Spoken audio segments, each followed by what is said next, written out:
सभी को जय मसीह की। आज का संगति का विषय है परमेश्वर के कार्य के 3 चरणों के मुख्य बिंदु और परमेश्वर के नाम का विषय। ए, परमेश्वर का उद्धार कार्य हमेशा आगे बढ़ रहा है। मेमने के पद चिन्हों पर चलकर परमेश्वर की आज्ञा का पालन करना है। बी, युग के प्रत्येक चरण में परमेश्वर का कार्य क्या है और परमेश्वर का नाम क्या है। सी, परमेश्वर के अंतिम समय के कार्य और अंत के दिनों में परमेश्वर के नाम के बारे में प्रमाण क्या सर्वशक्तिमान परमेश्वर को स्वीकार करना है कि वह प्रभु यीशु को धोखा देना है। प्रभु यीशु और सर्वशक्तिमान परमेश्वर के बीच क्या संबंध है। डी, कार्य के 3 चरणों को स्वीकार न करने का परिणाम। कार्य के 3 चरण एक परमेश्वर द्वारा किए जाते हैं, यद्यपि भिन्न भिन्न युगों में परमेश्वर के कार्य और नाम भिन्न भिन्न हैं। यह एक परमेश्वर की ओर से है। इस विषय को साझा करने का उद्देश्य उन्हें यह समझना चाहिए कि हम सर्वशक्तिमान ईश्वर में विश्वास करके ईश्वर के नक्शेकदम पर चल रहे हैं, क्योंकि एक ईश्वर द्वारा 3 चरणों का कार्य किया गया था। हम ईश्वर के साथ विश्वासघात नहीं कर रहे हैं। यद्यपि आज का परमेश्वर का कार्य और परमेश्वर का नाम बदल गया है, ऐसा इसलिए है क्योंकि परमेश्वर का कार्य आगे बढ़ गया है। केवल परमेश्वर के कार्य के 3 चरणों को स्वीकार करने और परमेश्वर के वर्तमान नाम को पुकारने से ही हम बचाए जा सकते हैं। ईश्वर का उद्धार कार्य हमेशा आगे बढ़ता रहता है। मेमने के पद चिन्हों पर चलकर ही यह ईश्वर की आज्ञा का पालन करना है। सर्वशक्तिमान परमेश्वर कहते हैं, परमेश्वर का कार्य निरंतर आगे बढ़ता रहता है। यद्यपि उसके कार्य का प्रयोजन नहीं बदलता, लेकिन जिन तरीकों से वह कार्य करता है वे निरंतर बदलते रहते हैं, जिसका अर्थ यह हुआ कि जो लोग परमेश्वर का अनुसरण करते हैं वे भी निरंतर बदलते रहते हैं। परमेश्वर जितना अधिक कार्य करता है, मनुष्य का परमेश्वर का ज्ञान उतना ही अधिक होता है। परमेश्वर के कार्य के कारण मनुष्य के स्वभाव में तदनुरूप बदलाव आता है। लेकिन चूंकि परमेश्वर का कार्य हमेशा बदलता रहता है, इसलिए पवित्र आत्मा के कार्य को न समझने वाले और सत्य को न जानने वाले बेतुके लोग परमेश्वर का विरोध करने वाले लोग बन जाते हैं। परमेश्वर का कार्य कभी भी मनुष्यों की धारणाओं के अनुरूप नहीं होता, क्योंकि उसका कार्य हमेशा नया होता है और कभी भी पुराना नहीं होता। न ही वह कभी पुराने कार्य को दोहराता है, बल्कि पहले कभी नहीं किए गए कार्य के साथ आगे बढ़ता जाता है। चूंकि परमेश्वर अपने कार्य को दोहराता नहीं और मनुष्य परमेश्वर द्वारा अतीत में किए गए कार्य के आधार पर ही उसके आज के कार्य का आकलन करता है, इस कारण परमेश्वर के लिए नए युग के कार्य के प्रत्येक चरण को करना लगातार अत्यंत कठिन हो गया है। मनुष्य के सामने बहुत अधिक मुश्किलें हैं। मनुष्य की सोच बहुत ही रूढ़िवादी है। कोई भी मनुष्य परमेश्वर के कार्य को नहीं जानता, फिर भी हर कोई उसे सीमा में बांध देता है। जब मनुष्य परमेश्वर से दूर जाता है तो वह जीवन, सत्य और परमेश्वर की आशीषों को खो देता है। फिर भी मनुष्य न तो सत्य और न ही जीवन को स्वीकार करता है। परमेश्वर द्वारा मानवजाति को प्रदान किए जाने वाले अधिक बड़े आशीषों को तो बिल्कुल ग्रहण नहीं करता। सभी मनुष्य परमेश्वर को प्राप्त करना चाहते हैं, फिर भी परमेश्वर के कार्य में किसी भी बदलाव को सहन नहीं कर पाते। जो लोग परमेश्वर के नए कार्य को स्वीकार नहीं करते, उन्हें लगता है परमेश्वर का कार्य अपरिवर्तनशील है और परमेश्वर का कार्य हमेशा ठहरा रहता है। क्योंकि वे कुंवारे थे, जहां कहीं मेमना जाता वे उसका अनुसरण करते। प्रकाशित वाक्य 14:4। परमेश्वर का कार्य आगे बढ़ रहा है। जो पुरानी बातों पर अड़े रहते हैं वे परमेश्वर के नए कार्य को स्वीकार नहीं कर सकते। उसका कार्य हमेशा बदलता रहता है और इस कारण से यह हमेशा मनुष्य के विरोध का सामना करता रहता है। इसलिए उसका स्वभाव भी युगों और उसके कार्य को ग्रहण करने वालों की तरह सदैव बदलता रहता है। इसके साथ ही वह हमेशा वह काम करता है जो पहले कभी नहीं किया गया है।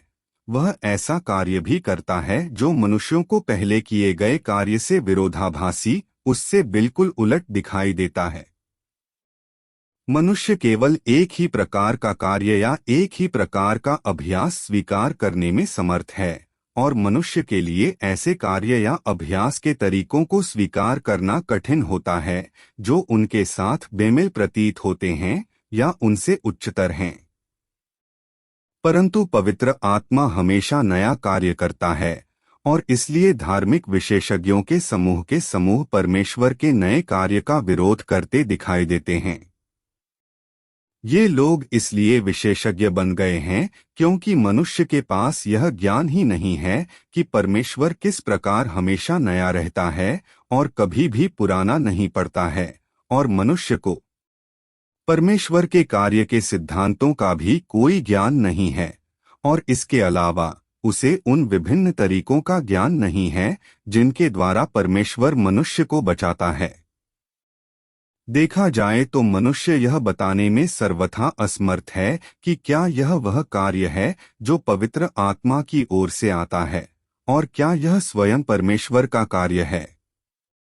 कई लोग इस रवैये पर अड़े रहते हैं कि यदि कोई चीज पहले आए हुए वचनों के अनुरूप है तभी वे इसे स्वीकार करते हैं, और यदि इसमें और पहले किए गए कार्य में कोई अंतर है तो वे इसका विरोध करते हैं और इसे अस्वीकार कर देते हैं।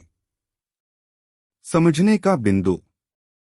हम ईश्वर में विश्वास करते हैं और ईश्वर का अनुसरण करते हैं, इसलिए ईश्वर चाहे कुछ भी करें हमें उसका पालन करना चाहिए। यह ईश्वर में सफलतापूर्वक विश्वास करना है। जो लोग पुरानी बातों पर टिके रहते हैं वे सब परमेश्वर का विरोध करने वाले लोग हैं। वे सोचते हैं कि परमेश्वर का कार्य हमेशा एक जैसा होता है। ऐसे लोगों को नए युग और इतिहास और परमेश्वर के नए कार्य द्वारा समाप्त कर दिया जाता है। परमेश्वर मनुष्य की आवश्यकता के अनुसार कार्य के 3 चरण करता है, और कार्य के प्रत्येक चरण की सच्चाई। मेरी संपूर्ण प्रबंधन योजना 6000 वर्षीय प्रबंधन योजना के 3 चरण या 3 युग हैं। आरंभ में व्यवस्था का युग, अनुग्रह का युग जो छुटकारे का युग भी है, और अंत के दिनों का राज्य का युग। इन तीनों युगों में मेरे कार्य की विषय वस्तु प्रत्येक युग के स्वरूप के अनुसार अलग अलग है, परंतु प्रत्येक चरण में यह कार्य मनुष्य की आवश्यकताओं के अनुरूप है। समझने का बिंदु। एक कदम से भगवान का उद्धार का काम तो नहीं हो सकता, लेकिन इसे 3 युगों में बांटा गया। शुरुआत से लेकर अंत तक 3 चरणों का काम एक ही ईश्वर ने किया। परमेश्वर का कार्य कदम दर कदम होता है, यह हमेशा एक जैसा नहीं होता है। परमेश्वर अपना कार्य मनुष्य की आवश्यकता और युग के विकास के अनुसार करता है। 3 युग हैं: व्यवस्था का युग, अनुग्रह के युग, राज्य का युग। पहला, व्यवस्था का युग। 2 मिनट। प्राचीनतम मनुष्य जाति कुछ नहीं जानती थी, और इसलिए परमेश्वर को मनुष्य को जीवित बचे रहने के अत्यंत सही और मूलभूत सिद्धांतों और जीवन जीने के लिए आवश्यक नियमों को सिखाना था। इन चीजों को थोड़ा थोड़ा करके मनुष्य के हृदय में डालना था, और इन नियमों के माध्यम से और इन व्यवस्थाओं के माध्यम से जो कि वचनों के थे, मनुष्य को परमेश्वर की एक उत्तरोत्तर समझ, परमेश्वर की अगुवाई की एक उत्तरोत्तर समझ और सराहना, और मनुष्य तथा परमेश्वर के बीच संबंध की एक मूल अवधारणा देना आरंभ करना था। इस प्रभाव को प्राप्त करने के बाद ही केवल थोड़ा थोड़ा करके परमेश्वर उस कार्य को करने में समर्थ हुआ जिसे वह बाद में करता, और इस प्रकार व्यवस्था के युग के दौरान ये नियम और परमेश्वर के द्वारा किया गया कार्य मनुष्य जाति को बचाने के उसके कार्य के मूल सिद्धांत और परमेश्वर की प्रबंधन योजना में कार्य का पहला चरण है। वचन देह में प्रकट होता है में परमेश्वर का कार्य, परमेश्वर का स्वभाव और स्वयं परमेश्वर रूप से उद्धृत। फिर परमेश्वर ने मूसा से यह भी कहा, तू इस्राएलियों से यह कहना, तुम्हारे पितरों का परमेश्वर अर्थात अब्राहम का परमेश्वर, इसहाक का परमेश्वर और याकूब का परमेश्वर यहोवा, उसी ने मुझको तुम्हारे पास भेजा है। देख, सदा तक मेरा नाम यही रहेगा और पीढ़ी पीढ़ी में मेरा स्मरण इसी से हुआ करेगा। निर्गमन 3:15। व्यवस्था का युग, परमेश्वर ने कानून का फरमान सुनाया कि इंसान को पता चले कि पाप क्या है। सर्वशक्तिमान परमेश्वर कहते हैं, यहोवा वह नाम है जिसे मैंने इस्राएल में अपने कार्य के दौरान अपनाया था, और इसका अर्थ है इस्राएलियों, परमेश्वर के चुने हुए लोग का परमेश्वर, जो मनुष्य पर दया कर सकता है, मनुष्य को शाप दे सकता है और मनुष्य के जीवन को मार्गदर्शन दे सकता है। इसका अर्थ है वह परमेश्वर जिसके पास बड़ी सामर्थ्य है और जो बुद्धि से भरपूर है। अर्थात केवल यहोवा ही इस्राएल के चुने हुए लोगों का परमेश्वर, इब्राहीम का परमेश्वर, इसहाक का परमेश्वर, याकूब का परमेश्वर, मूसा का परमेश्वर और इस्राएल के सभी लोगों का परमेश्वर है। और इसलिए वर्तमान युग में यहूदा के कुटुंब के अलावा सभी इस्राएली यहोवा की आराधना करते हैं। वे वेदी पर उसके लिए बलिदान करते हैं और याजकीय लबादे पहनकर मंदिर में उसकी सेवा करते हैं। वे यहोवा के पुनः प्रकट होने की आशा करते हैं। यहोवा का नाम इस्राएल के लोगों के लिए एक विशेष नाम है जो व्यवस्था के अधीन जिए थे। प्रत्येक युग में और कार्य के प्रत्येक चरण में मेरा नाम आधारहीन नहीं है, किंतु प्रातिनिधिक महत्व रखता है। प्रत्येक नाम एक युग का प्रतिनिधित्व करता है। यहोवा व्यवस्था के युग का प्रतिनिधित्व करता है और यह उस परमेश्वर के लिए सम्मान सूचक है जिसकी आराधना इस्राएल के लोगों के द्वारा की जाती है। वचन देह में प्रकट होता है में उद्धारकर्ता पहले ही एक सफेद बादल पर सवार होकर वापस आ चुका है से उद्धृत। दूसरा, अनुग्रह का युग 2 मिनट। तब अनुग्रह के युग में यीशु संपूर्ण पतित मानवजाति को छुटकारा दिलाने के लिए आया। उसने मनुष्य के प्रति दया और प्रेममयी करुणा दिखाई। मनुष्य ने अनुग्रह के युग में जिस यीशु को देखा वह मनुष्य के प्रति प्रेममयी करुणा से भरा हुआ और हमेशा ही प्रेममय था, क्योंकि वह मनुष्य को पाप से बचाने के लिए आया था। उसने मनुष्यों के पापों को क्षमा किया, फिर उसके क्रूस पर चढ़ने ने मानवजाति को पूरी तरह पाप से छुटकारा दिला दिया।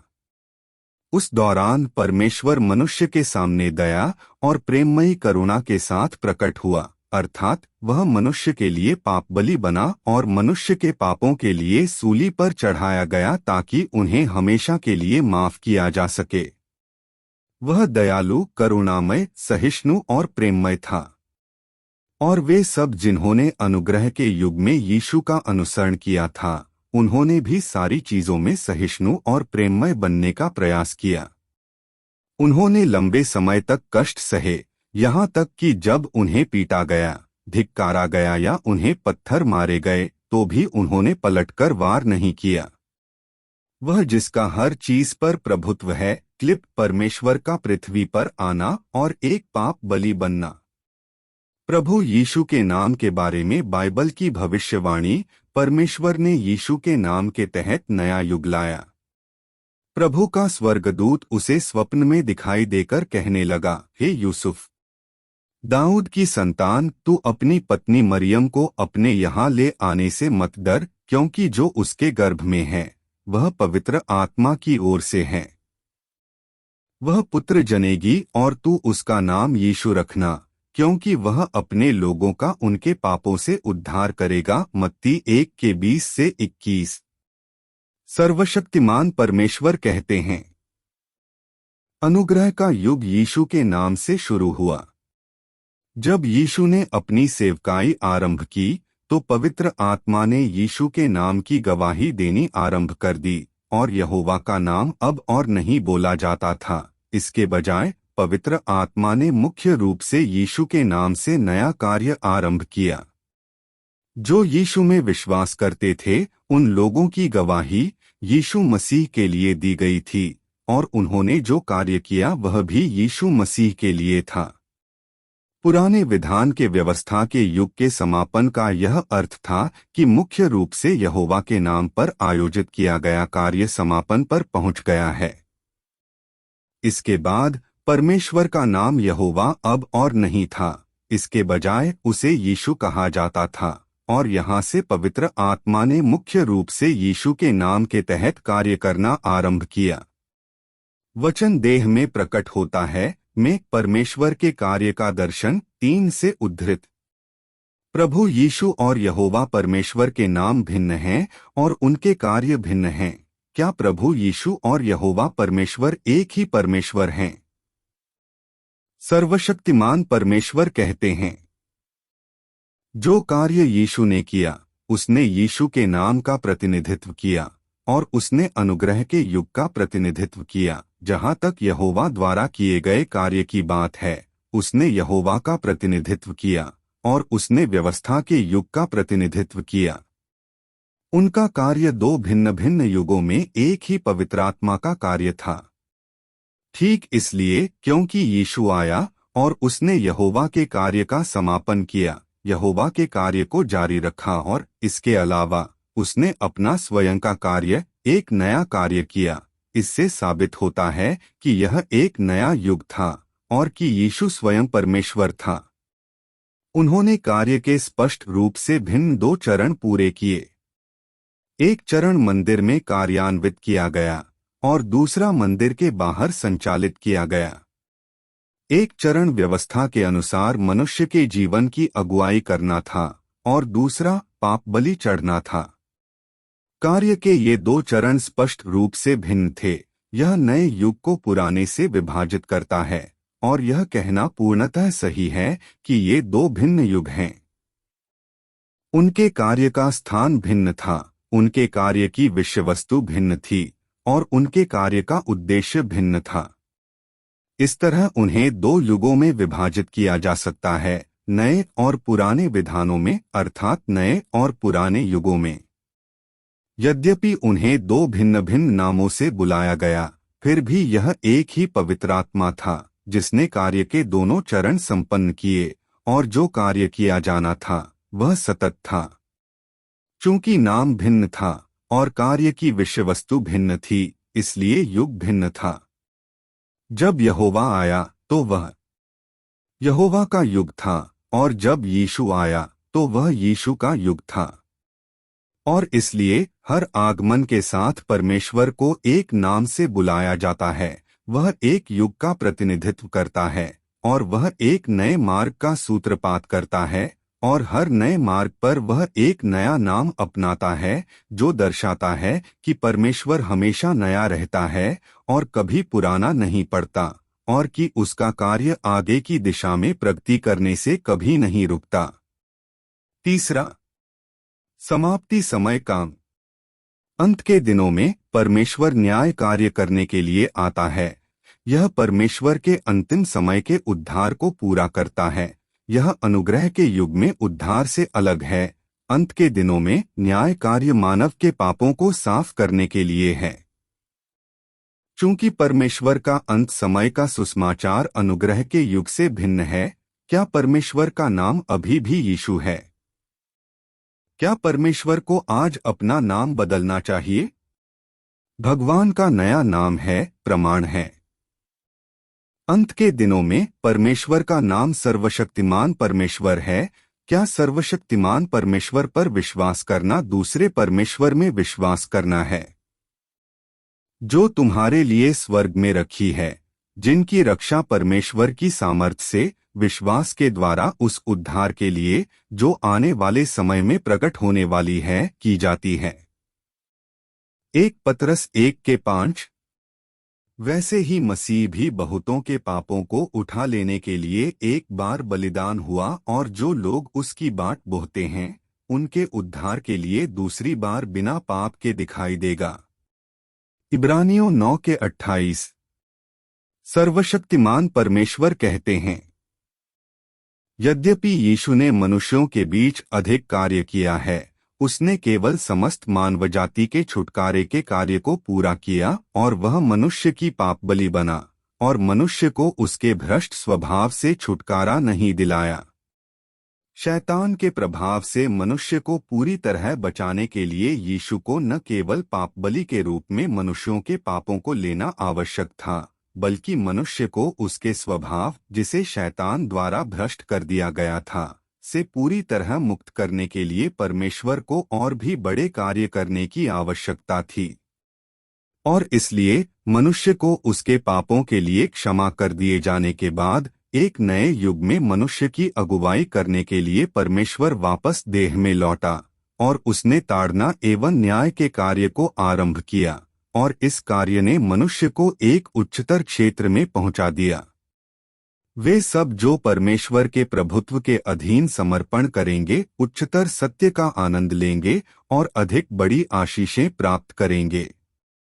वे वास्तव में ज्योति में निवास करेंगे और सत्य, मार्ग और जीवन को प्राप्त करेंगे। वचन देह में प्रकट होता है के लिए प्रस्तावना से उद्धृत। परमेश्वर अंत के दिनों में न्याय करता है, यही अंत के दिनों में उद्धार है। यह मनुष्य के पापों को पूरी तरह से शुद्ध करेगा। हर युग में परमेश्वर का एक नाम होता है, फिर अंत के दिनों में क्या परमेश्वर को अपना नाम बदलना चाहिए? और इसलिए जब अंतिम युग, अंत के दिनों के युग का आगमन होगा, तो मेरा नाम पुनः बदल जाएगा। मुझे यहोवा या यीशु नहीं कहा जाएगा, मसीहा तो कदापि नहीं, बल्कि मुझे सामर्थ्यवान स्वयं सर्वशक्तिमान परमेश्वर कहा जाएगा और इस नाम के तहत ही मैं समस्त युग को समाप्त करूंगा। एक समय मुझे यहोवा के नाम से जाना जाता था। मुझे मसीहा भी कहा जाता था और लोगों ने कभी मुझे उद्धारकर्ता यीशु कहा था, क्योंकि वे मुझसे प्रेम करते थे और मेरा आदर करते थे। किंतु आज मैं वह यहोवा या यीशु नहीं हूँ जिसे लोग बीते समयों में जानते थे। मैं वह परमेश्वर हूँ जो अंत के दिनों में वापस आ गया है, वह परमेश्वर जो युग को समाप्त करेगा।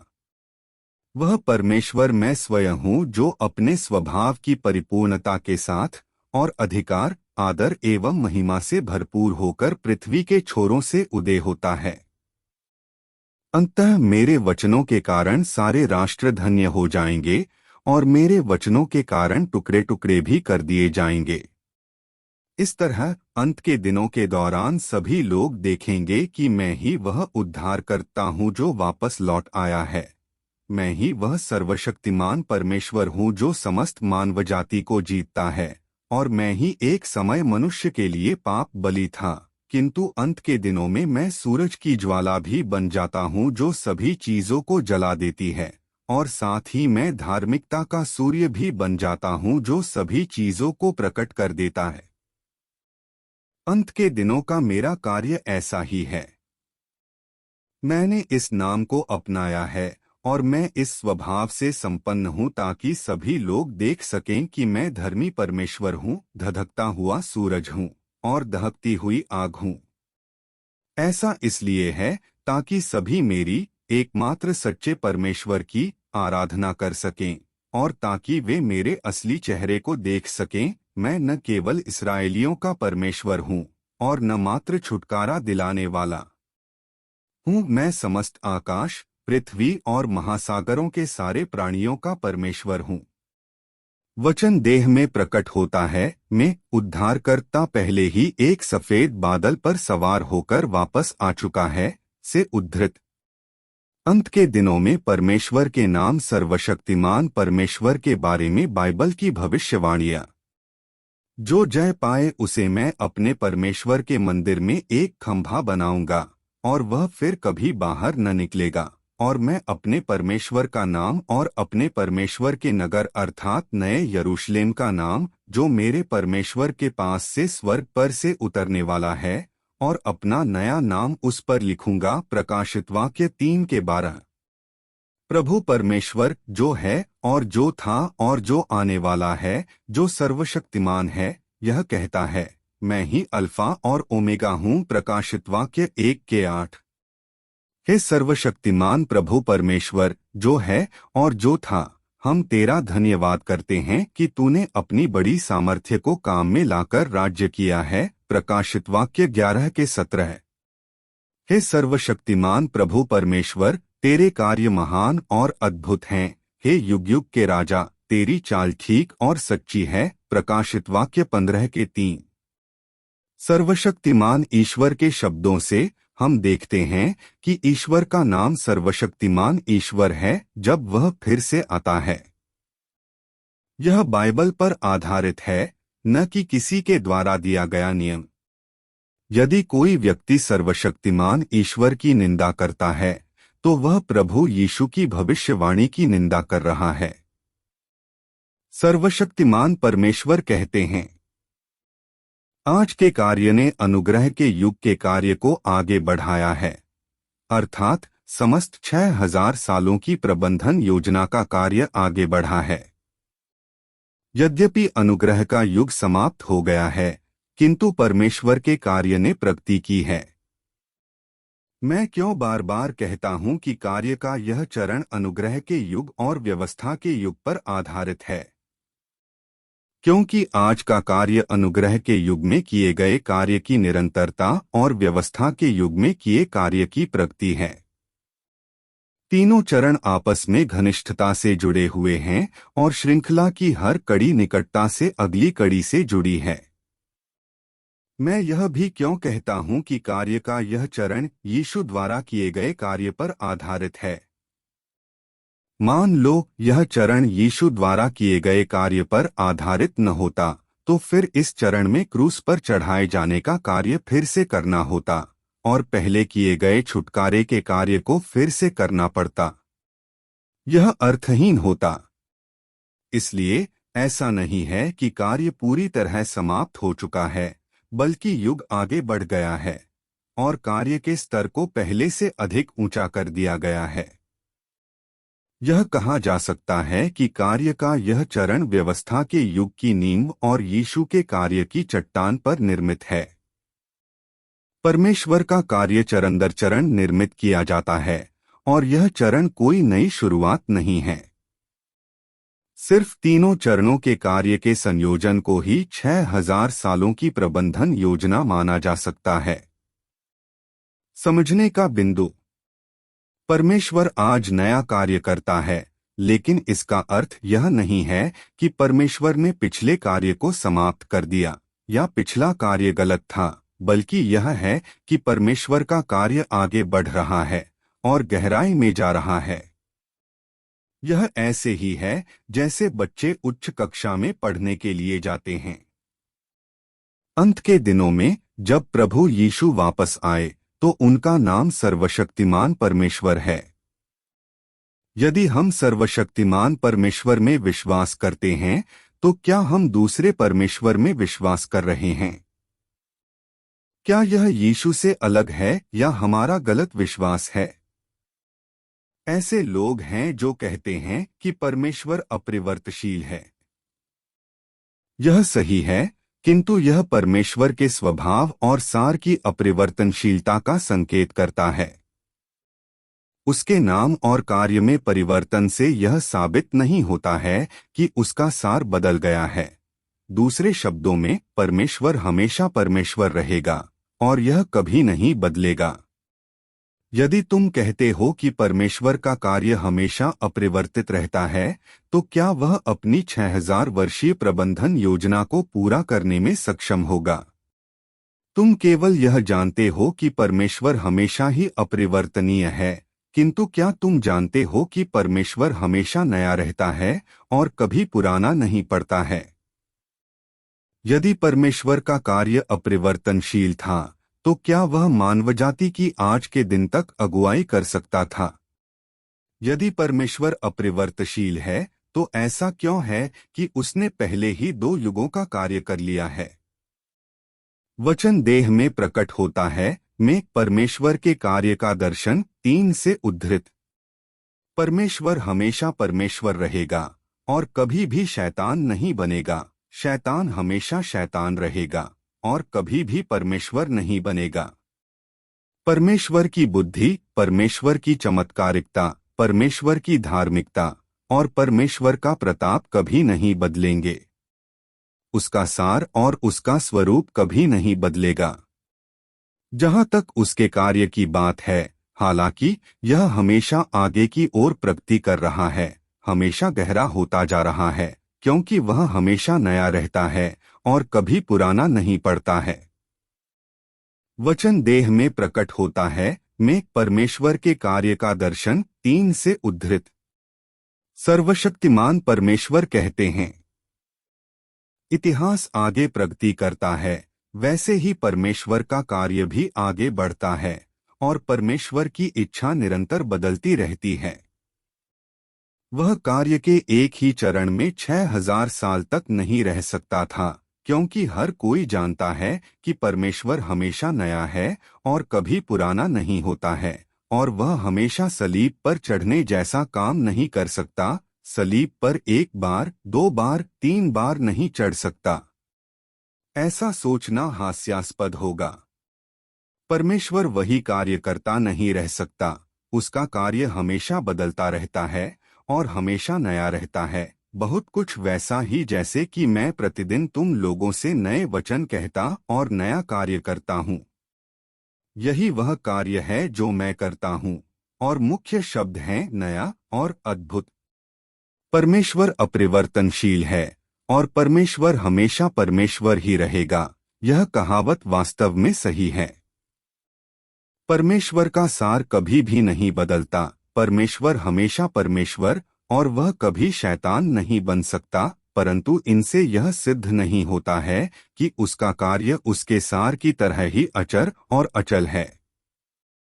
तुम कहते हो कि परमेश्वर अपरिवर्तनशील है, परंतु फिर तुम किस प्रकार से यह समझा सकते हो कि परमेश्वर हमेशा नया है और कभी भी पुराना नहीं होता? परमेश्वर का कार्य हमेशा फैलता और निरंतर बदलता रहता है। उसकी इच्छा निरंतर व्यक्त होती रहती है और मनुष्य को ज्ञात करवाई जाती है। उदाहरण के लिए, जब कोई स्कूल में शिक्षक के रूप में काम करता है तो लोग उसे शिक्षक कहेंगे। फिर वही व्यक्ति करियर बदलकर डॉक्टर बन जाता है, फिर लोग उसे डॉक्टर कहेंगे।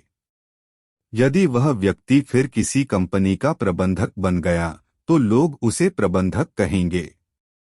लेकिन वह व्यक्ति एक ही रहता है, बस उसका काम बदलता जाता है और इसलिए लोग उसे अलग अलग उपाधियों से बुलाते हैं।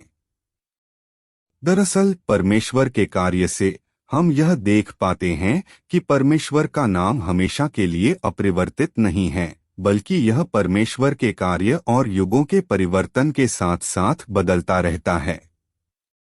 जब परमेश्वर अपने कार्य को शुरू करने के लिए एक नया नाम धारण करते हैं, केवल उनके नए नाम को स्वीकार करने से ही हम उनके कार्य के साथ तालमेल रखने में सक्षम हो पाते हैं।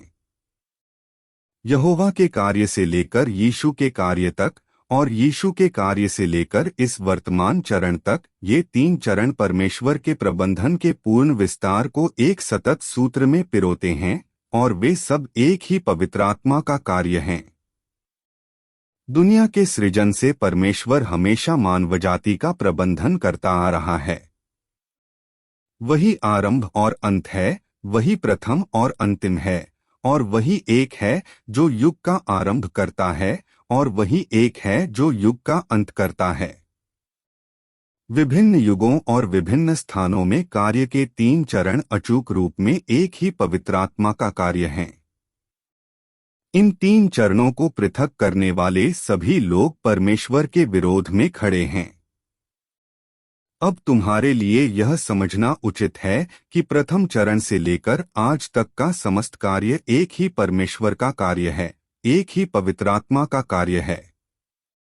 इस बारे में कोई संदेह नहीं हो सकता। परमेश्वर के कार्य का दर्शन 3।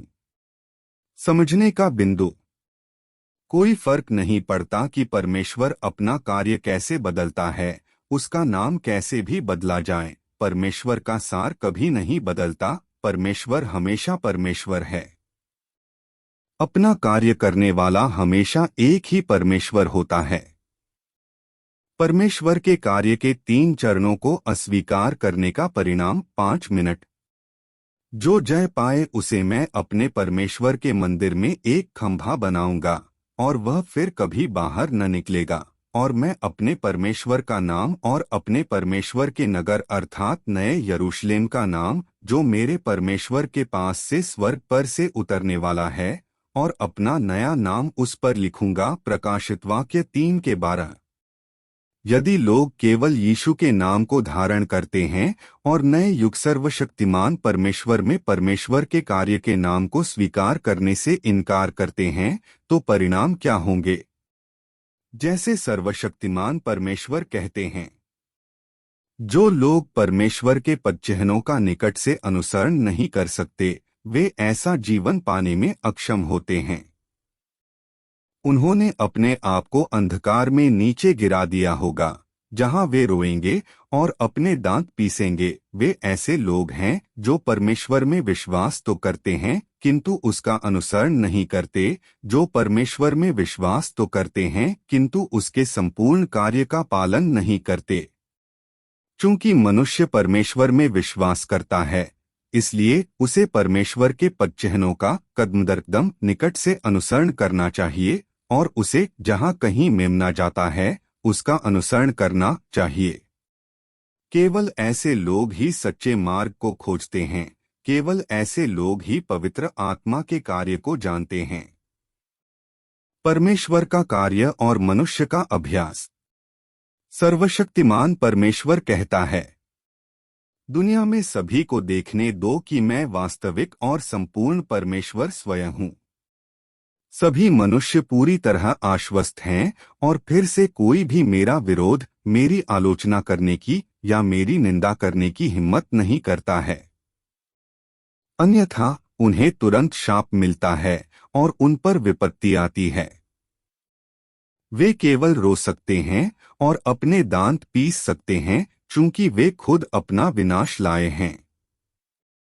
सभी लोगों को जान लेने दो, पूरे ब्रह्मांड और पृथ्वी के सिरों को ज्ञात होने दो, और प्रत्येक गृहस्थी और सभी लोग ये जान जाएं, सर्वशक्तिमान परमेश्वर एकमात्र सच्चा परमेश्वर है।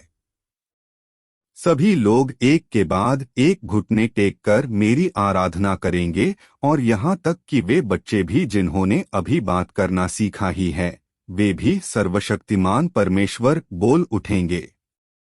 अध्याय 35। अंतिम दिनों में प्रभु यीशु वापस लौट आए हैं और फिर से अपना नाम बदलकर सर्वशक्तिमान परमेश्वर कर दिया है। सत्य को व्यक्त करने के लिए निर्णय का कार्य करते हैं, राज्य की उम्र की शुरुआत करते हैं और अनुग्रह की आयु समाप्त करते हैं। इसलिए यदि हम अंतिम दिनों के सर्वशक्तिमान परमेश्वर मसीह से इनकार करते हैं सिर्फ इसलिए कि ईश्वर का नाम और काम बदल गया है, तो क्या हम फरीसियों की तरह ही गलती नहीं करेंगे जब उन्होंने ईश्वर का विरोध किया? जब प्रभु यीशु अपना काम करते दिखाई दिए, तो क्या यह फरीसियों के लिए नहीं था जो यहोवा के नाम से चिपके हुए थे और प्रभु यीशु पर बेतहाशा विरोध और आरोप लगाया था? अंत में उन्होंने प्रभु यीशु को क्रूस पर चढ़ाया और परमेश्वर द्वारा दंडित किया गया। फरीसियों के लिए सबसे बड़ी विफलता यह है कि उन्होंने परमेश्वर के नए काम और नए नाम का पालन नहीं किया।